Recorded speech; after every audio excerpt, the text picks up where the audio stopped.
Hi hello నమస్తే. RBI కీలక వడ్డీ రేట్లను తగ్గించిన విషయం మనందరికీ తెలిసిందే. సరిగ్గా 2 నెలలు కూడా దాటలేదు, మళ్లీ వడ్డీ రేట్లు తగ్గిపోయాయి. ఇప్పుడు 6% కు వచ్చేసాయి.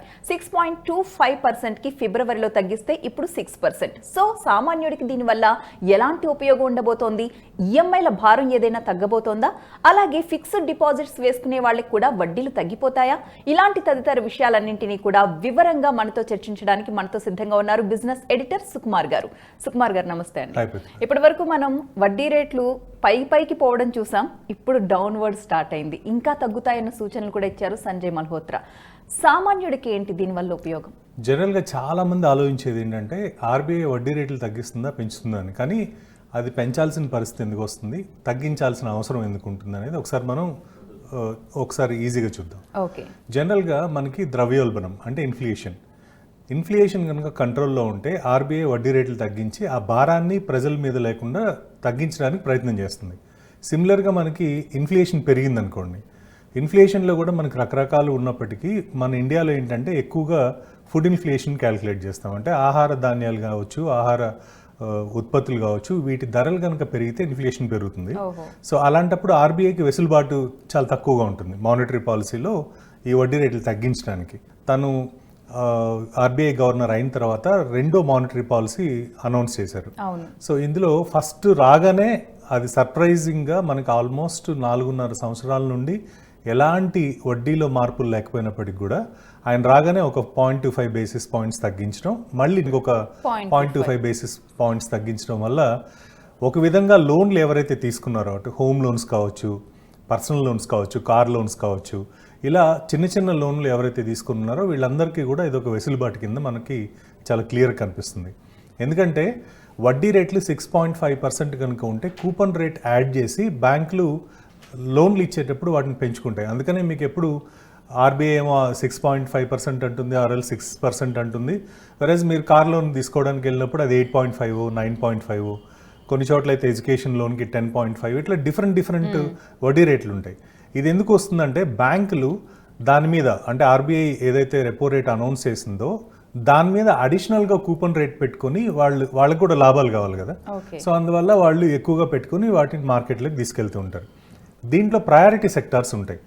అంటే ప్రయారిటీ సెక్టర్ అంటే మనకి అగ్రికల్చర్ కావచ్చు, గోల్డ్ లోన్స్ కావచ్చు, ఇట్లాంటి వాటి మీద మాత్రం సెక్యూర్డ్గా ఉంటుంది కాబట్టి వాటి మీద వడ్డీ రేట్లు కాస్త తక్కువగా ఉంటుంది. కాబట్టి మనకి పర్సనల్ లోన్కి అటు అగ్రికల్చర్ లోన్కి మధ్య కనుక మనం గ్యాప్ చూస్తే దాదాపు 2% కనిపిస్తుంది. అండ్ ఫిక్స్డ్ అసెట్స్ ఏవైతే ఉంటాయో, ఫర్ ఎగ్జాంపుల్ మీరు ఒక ఇల్లు కొన్నారు, ఇంటి మీద మీకు 7.5 నుండి 8% వడ్డీతోటి లోన్ దొరుకుతుంది. అదే మీరు పర్సనల్ లోన్ కానీ వెళ్ళారనుకోండి ఆల్మోస్ట్ 10.5% పైన ఉంటుంది. సో ఈ డిఫరెన్స్ ఏంటంటే ఇక్కడేమో మీకు అసెట్ ఉంది, అట్ ద సేమ్ టైం ఇండియాలో ఇల్లు అనగానే ఒక సెంటిమెంట్ ఉంటుంది కాబట్టి దానికి సంబంధించిన ఈఎంఐని కంటిన్యూస్గా కడుతూ ఉంటారు. బ్యాంకులకు కూడా ఎన్పిఏ నాన్ పర్ఫార్మింగ్ అసెట్స్ తక్కువగా ఉంటాయి కాబట్టి అలాంటి వాటికి మాత్రం, అంటే సెక్యూర్డ్ లోన్స్ కింద వాటికి వడ్డీ తక్కువగా పెడతారు. సో ఆర్బీఐ మనకి ఈ 2 మానిటరీ పాలసీలు తీసుకున్న నిర్ణయం వల్ల దాదాపు మనకి 50 పైసల వరకు వడ్డీ తగ్గుతుంది. ఫర్ ఎగ్జాంపుల్ మీరు ప్రస్తుతం ఒక 10 లక్షల లోన్కి 8% హోమ్ లోన్లో ఉన్నారనుకోండి, 10 లక్షల లోన్ ఉంది మీకు, ప్రతి సంవత్సరం మీకు దీంట్లో 80,000 రూపాయలు వడ్డీ పడుతుంది. ఇప్పుడు ఎప్పుడైతే మీకు 0.25 బేసిస్ పాయింట్స్ తగ్గిందో 2 సార్లు కంటిన్యూస్గా, అది 7.5కి వస్తుంది. అంటే మీకు వడ్డీ రూపంలోనే 50,000 రూపాయలు ఎవ్రీ ఇయర్ మిగులుతుంది. ప్లస్ ఆ మిగిలిందేమో మీ అసల్లోకి వెళ్తుంది. దీనివల్ల ఏమవుతుందంటే మీరు 10 years 15 years లోన్ టెన్యూర్ తీసుకుంటారు కదా, ఈ వెళ్తున్న కొద్దీ మీకు కంటిన్యూస్గా ఆ మంత్స్ తగ్గిపోతూ రావడం. ఎందుకంటే ఇప్పుడు చాలా బ్యాంకులు ఏం చేస్తున్నాయంటే ఈఎంఐ కూడా మనం తగ్గించుకోవడానికి పెంచుకోవడానికి ఆప్షన్స్ ఉన్నప్పటికీ ఆ ఆప్షన్స్ని బ్యాంక్స్ ఇవ్వట్లేదు. ఎందుకంటే ఈరోజు మీకు ఒక 15,000 మీరు ఈఎంఐ కడుతున్నారు, బ్యాంకులు వడ్డీ రేట్లు తగ్గించాయి కాబట్టి దాన్ని ఒక 12,000కో 13,000కో తగ్గించాయి అనుకోండి, మళ్ళీ పెరిగినప్పుడు పెంచడం ఇబ్బంది అవుతుంది. ఎందుకంటే మీ దగ్గర డిస్పోజబుల్ ఇన్కమ్, అంటే మీరు ఆ ఈఎంఐ నుండి మిగిలిన డబ్బుల్ని ఖర్చు పెట్టడం అలవాటు అయి ఉంటారు కాబట్టి సడన్గా మళ్ళీ ఆ డబ్బులు రైజ్ చేసి కట్టాలి అంటే ఇబ్బంది పడతారు. కాబట్టి బ్యాంక్స్ చాలా కేర్ఫుల్గా ఆ ఈఎంఐని యాజ్ కంటిన్యూ చేస్తాయి. అందువల్లనే మీరు కట్టే టెన్యూర్ ఏదైతే ఉంటుందో అది పెరగడం తగ్గడం జరుగుతూ ఉంటుంది. ఒకసారి మీరు కనుక చూస్తే 120 months కనిపించవచ్చు. వడ్డీ రేట్లు పెరిగితే 150 నెలలు మీరు పే చేయాలని చెప్పి మీ స్టేట్మెంట్లో కనిపిస్తూ ఉంటుంది. సో ఆర్బీఐ ఈ రెపో రేటు ఇప్పుడున్న పరిస్థితుల్లో తగ్గించడానికి మెయిన్ రీజన్ ఏంటంటే ఇండియాలో ఇన్ఫ్లేషన్ కంట్రోల్లో ఉంది అనేది ఒక ఎత్తు అయితే, మరోవైపు క్వాంటిటివ్ ఈజ్ అంటాం. అంటే మనకి ఎప్పుడైతే మనకి విదేశాలతో ఇప్పుడు ట్రంప్ తీసుకున్న నిర్ణయాల వల్ల కావచ్చు, వీటన్నిటి వల్ల ఎక్స్పోర్ట్స్ తగ్గడం ఇవన్నీ ఉంటాయి కాబట్టి డొమెస్టిక్ కన్జంప్షన్ పెంచాలి. అంటే దేశీయంగా ఉన్న ఉత్పత్తులు కావచ్చు, లేకపోతే దేశీయంగా స్పెండింగ్ పెంచాలి. ఇది పెంచాలి అంటే వడ్డీ రేట్లు తక్కువ ఉండాలి. వడ్డీ రేట్లు తగ్గితే మీకు ఆటోమేటిక్గా డిస్పోజబుల్ ఇన్కమ్ పెరుగుతుంది కాబట్టి అది మళ్ళీ మార్కెట్లోకి వస్తుంది అని ఆర్బీఐ నిర్ణయం తీసుకుంది. ఇది దేనికి కంటిన్యూషన్ అంటే మనకి లాస్ట్ బడ్జెట్లో నిర్మలా సీతారామన్ గారు ఎప్పుడైతే ఇన్కమ్ ట్యాక్స్ స్లాబ్స్ అన్ని తగ్గించుకుంటూ వచ్చారో దాన్ని బేస్ చేసుకుని ఇవాళ ఆర్బీఐ కూడా ఈ వెసులుబాటు కల్పించడానికి వాళ్ళకి ఒక స్కోప్ కనిపించింది. ఓకే, అయితే ఇప్పుడు సామాన్యుడు ఆలోచించేది ఏంటంటే 60 months పెట్టుకున్నాము కానీ 60 months మేము కడుతున్నాం, మధ్యలో ఇన్నిసార్లు బ్యాంక్ వడ్డీ రేట్లు మార్చింది కదా, మాకు ఎలాంటి ఉపయోగం లేదని. కానీ నిజంగా వడ్డీ రేట్లు తగ్గించినట్టు బ్యాంక్స్ అన్ని ఫాలో అవుతున్నాయా? ఒక కస్టమర్ ఈ విషయంలో ఎలాంటి కేర్ తీసుకోవాలి? జనరల్గా రెపో కానీ రివర్స్ రెపో కానీ మార్చినప్పుడు ఒక క్వార్టర్ లోపల కస్టమర్కి పాస్ చేయాలి అనేది ఆర్బీఐ గైడ్ లైన్. కాకపోతే కొన్ని బ్యాంకులు ఏం చేస్తాయంటే వాళ్ళు లోన్ అగ్రిమెంట్ ఎప్పుడైతే సైన్ చేయిస్తారో దాంట్లో వడ్డీ రేట్లు తగ్గినా ఎవరైతే లోన్ తీసుకుని ఉంటారో ఆ కస్టమర్ వెళ్ళి బ్యాంక్లో మళ్ళీ రీఅప్లై చేసుకోవాలి.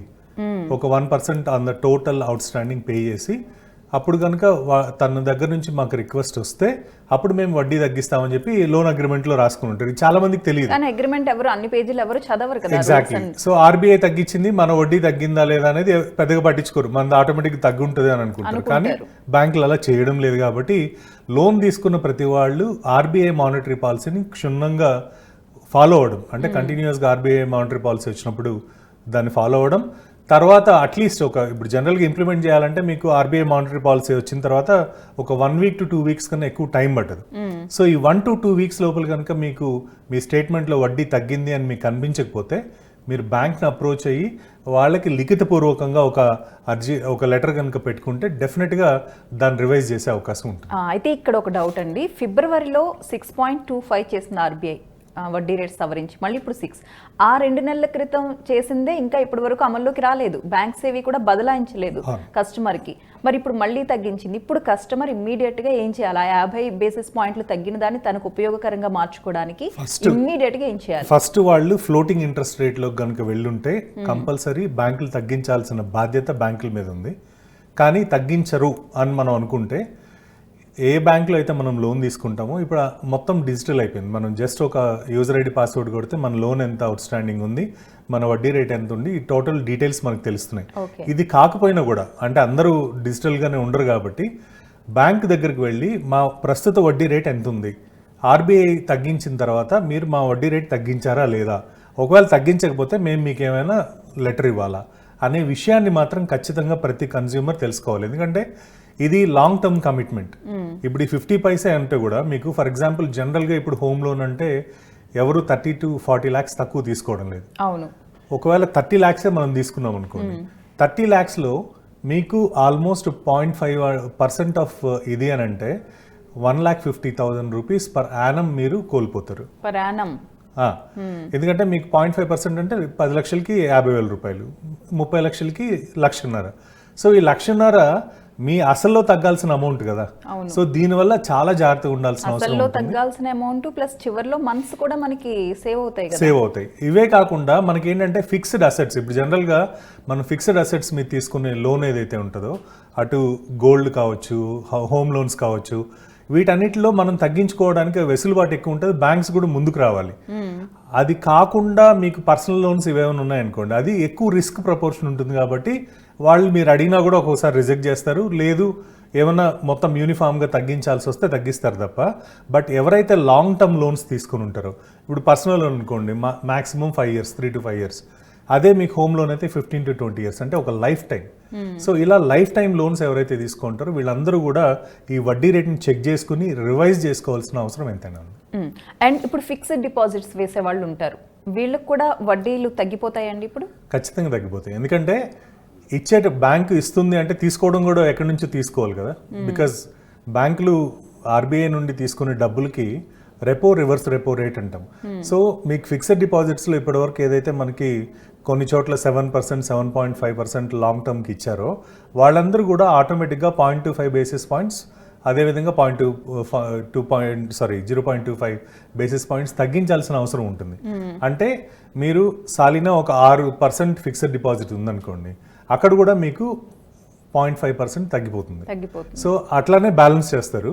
సో దీన్ని కూడా ఒకసారి అంటే ఇందులో మనం వెళ్ళి రిక్వెస్ట్ చేయాల్సింది ఏమి ఉండదు, ఎందుకంటే బ్యాంకులకి అది నష్టపోయే ఇది ఉంటుంది కాబట్టి ఇమ్మీడియట్ గా తగ్గిస్తారు. మీరు ఫిక్స్డ్ డిపాజిట్, మీరు ఒక బ్యాంక్ లో ఫిక్స్డ్ డిపాజిట్, అదే బ్యాంక్ లో మీరు హోమ్ లోన్ తీసుకుని ఉంటే ఫస్ట్ మీకు వచ్చేది ఏదైతే ఉందో దాన్ని వాళ్ళే డిడక్ట్ చేస్తారు.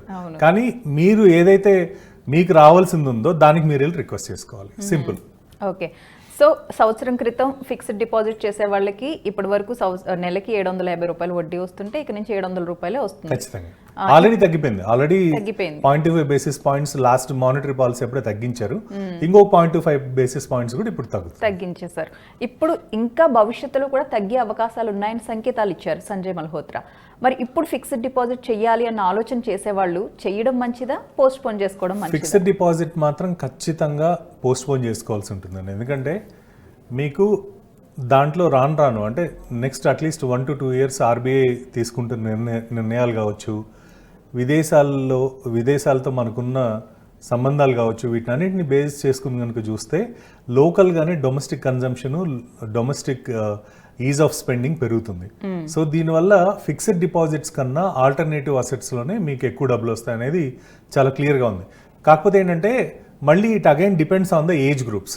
ఫర్ ఎగ్జాంపుల్ మీరు 50 అబోవ్ ఉన్నారనుకోండి, దీంట్లో 60% ఫిక్స్డ్ డిపాజిట్స్, 20% మ్యూచువల్ ఫండ్స్, ఇంకొక 10% గవర్నమెంట్ బాండ్స్, ఇంకొక 10% స్టాక్ మార్కెట్స్లోకి పెడతారు. అదే 60 yearsకి వెళ్ళారనుకోండి, 80% fixed deposits, 15% mutual funds or government bonds, ఒక 5% రిస్క్ తీసుకోవచ్చు కాబట్టి ఇటు స్టాక్ మార్కెట్లో వైపు వస్తారు. అదే ఏజ్ గ్రూప్ మీరు 30 years ప్లస్ ఉందనుకోండి, 30 years to 40 years ఆ ఏజ్ గ్రూప్ ఉందనుకోండి, ఇక్కడ రిస్క్ టేకింగ్ అపటైట్ ఎక్కువ ఉంటుంది కాబట్టి వీళ్ళకి 20% ఆఫ్ ఫిక్స్డ్ డిపాజిట్, 80% మిగిలిన రియల్ ఎస్టేటో, గోల్డో, లేకపోతే స్టాక్ మార్కెట్, మ్యూచువల్ ఫండ్స్ వీటిలోకి అలొకేట్ చేసుకోవచ్చు. సో దీన్ని బేస్ చేసుకునే ఈ ఎంటైర్ మోడల్ నడుస్తుందని.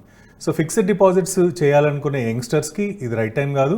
At the same time fixed డిపాజిట్లే పెట్టుకోవాల్సిన సీనియర్ సిటిజన్స్ ఎవరైతే ఉంటారో వాళ్ళు వేరే వాటి వైపు వెళ్ళడం కూడా సేఫ్ కాదు. ఎందుకంటే మార్కెట్ వాలటిలిటీ అలాగే ఉంది. సో ఇలాంటి టైంలో మనకి ఇంతకన్నా బెటర్గా ఎక్కడో మ్యూచువల్ ఫండ్స్లో వస్తుందని ఎవరో చెప్తున్నారని చెప్పి 70 years 80 years వాళ్ళు వెళ్ళి దీన్ని ఫిక్స్డ్ డిపాజిట్ తీసి మ్యూచువల్ ఫండ్స్లో పెట్టి నష్టపోవడం ఇలాంటివన్నీ కరెక్ట్ కాదు. కాబట్టి ఏ ఏజ్లో ఎంత హోల్డ్ చేయాలనేది మాత్రం గట్టిగా గుర్తుపెట్టుకోవాలి. Thank you so much Sukumar గారు. సో విన్నారు కదండి, మీరు ఎవరైనా లోన్లు తీసుకుని ఉంటే బ్యాంకుకు వెళ్ళి మీరు అడిగి తీరాల్సిందే. ఎందుకంటే మీకు రావాల్సిన బెనిఫిట్ మీరు హక్కుగా అడగాల్సిన అవసరం ఇక్కడ ఎంతైనా కనిపిస్తోంది. ఇలాంటి యూస్ఫుల్ ఇన్ఫర్మేషన్ వీడియోస్ మరిన్ని మీకు పోస్ట్ చేస్తూ ఉంటాం. చూస్తూనే ఉండండి TV9 డిజిటల్.